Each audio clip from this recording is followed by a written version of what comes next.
Dr. Brian Roadhouse is located on the first floor of the Kelly Medical Building on the campus at St. Francis Hospital. Hi, I'm Dr. Brian Roadhouse, and you're watching a video on non-surgical spinal decompression. Non-surgical spinal decompression is one of the most effective treatments for disc bulges, protrusions, herniations, ruptures, spinal stenosis, sciatica, and disc degeneration. Until non-surgical spinal decompression came around, patients with these back problems really didn't have much choice. You could maybe go to your family doctor, you can get muscle relaxant, pain pills, anti-inflammatories, maybe cortisone shots, you can go for physical therapy, you can go to the orthopedic surgeon, you can get epidural steroid injections, you may go to a chiropractor. There's a lot of different things, but nothing is as effective as non-surgical spinal decompression. So it's really changed lives. I mean, when I first started using non-surgical spinal decompression, I was just blown away by the results.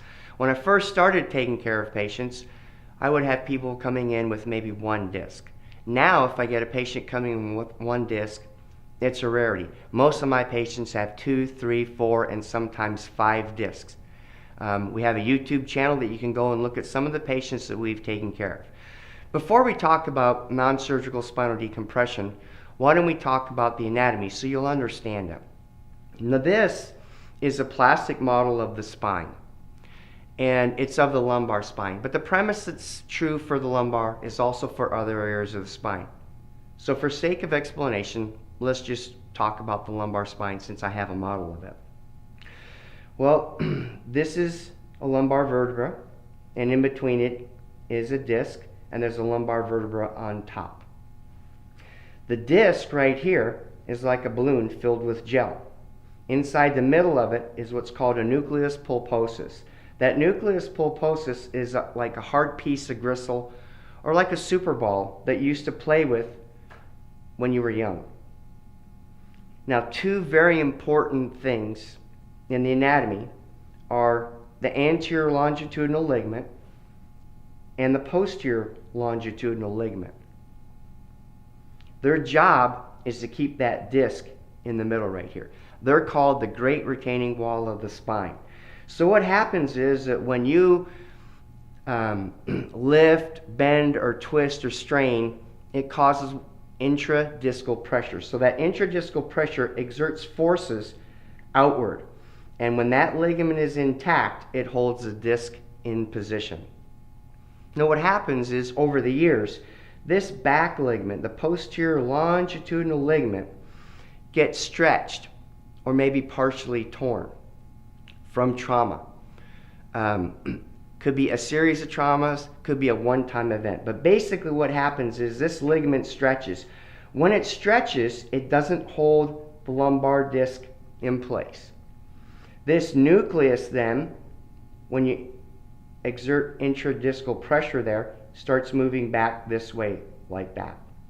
When it does, any of the discal matter here is now pressing on the spinal cord or the nerve root. If it goes straight back, it affects the spine. You'll probably have back or hip pain. If it goes out to the side, you're probably going to have leg pain, weakness, and some numbness. If it goes in between there, you can have back pain and you can have leg symptoms with it. So what happens is it exerts pressure on here. One of the signs that you have a disc problem is when you cough or sneeze,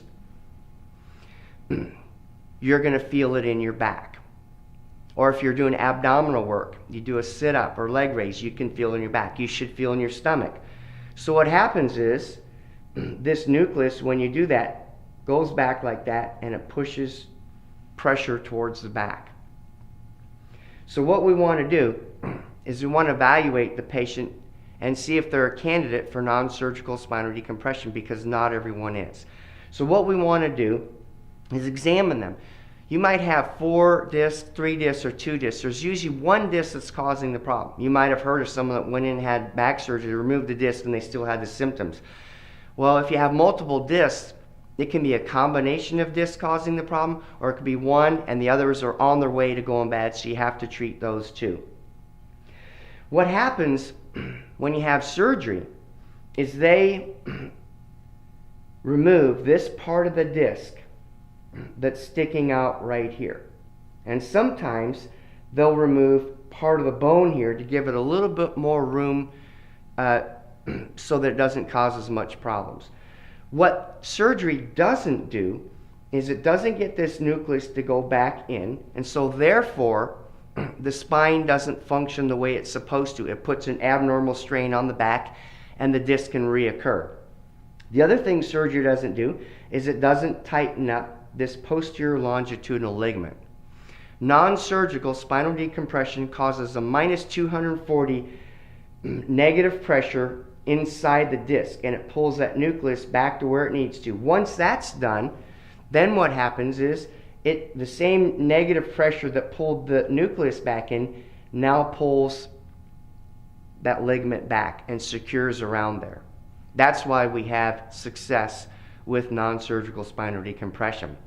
In our office, we do a lot of other things.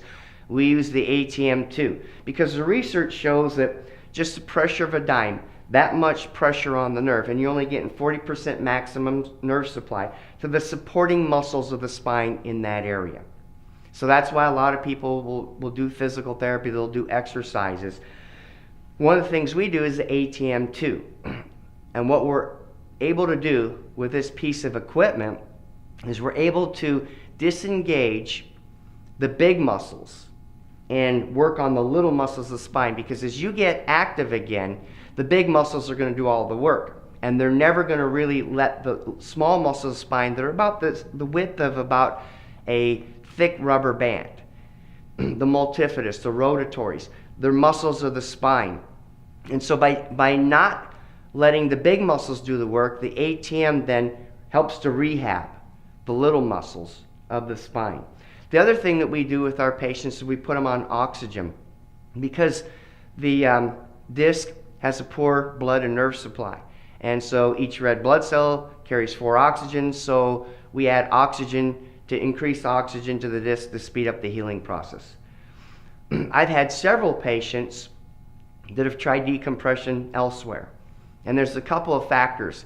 Decompression is very successful, so if they've had it somewhere else, 2 things go into my decision is to accept them as a patient. Number 1, we do a neurological exam to see if the cerebellum is not functioning the way it should.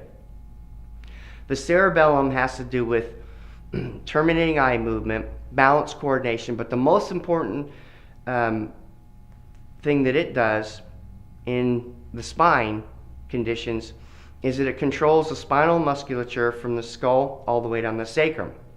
So what that means is someone has a cerebellum problem, the muscles are going to be tighter on one side of the spine than the other.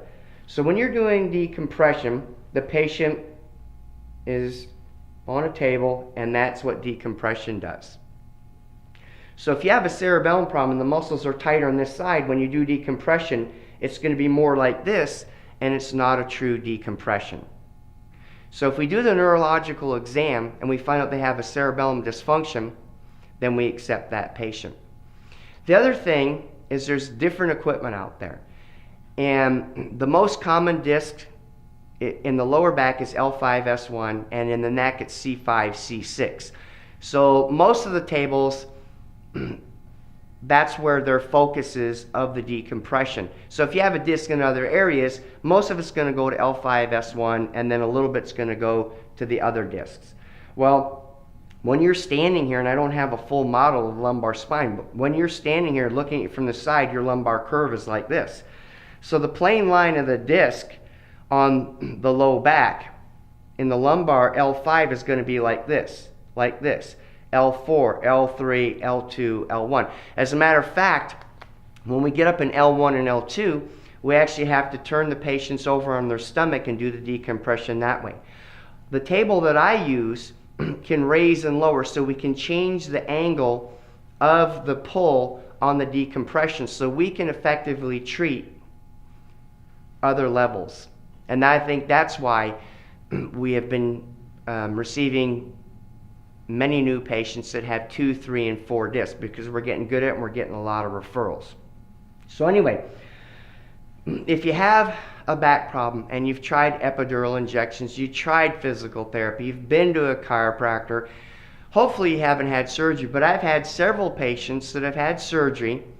They've removed the disc, they've done a laminectomy, and several years later the symptoms come back again. We do an MRI because we have to reevaluate, see if we can even help them. And that same disc that was bulging 5 years ago, 6 years ago, whenever it was, is now bulging again.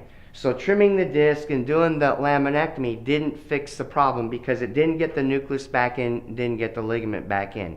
So if you're one of those patients, you're the one I'm looking for. I'm proud of my success rate. I make sure to evaluate every patient because a lot of people do not know about non-surgical spinal decompression. I'm on a mission to help as many people as I can so we can spread the word about the effectiveness of non-surgical spinal decompression. That's why I'm doing this video. So if you or someone you know is suffering from a back problem, a leg problem, a neck problem, into the arm, and they've been all these different places, give us a call and let me evaluate you.